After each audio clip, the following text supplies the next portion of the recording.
According to the passage and the first sentence of it with the blank, we can firstly eliminate option A and option D.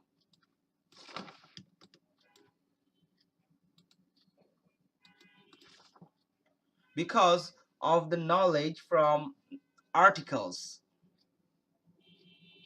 with the rules of grammar.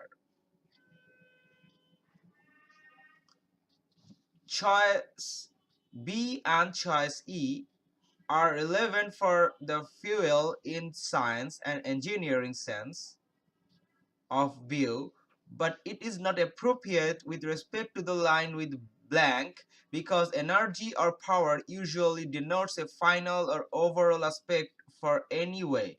But here the process is a consecutive ascending way to be developed gradually.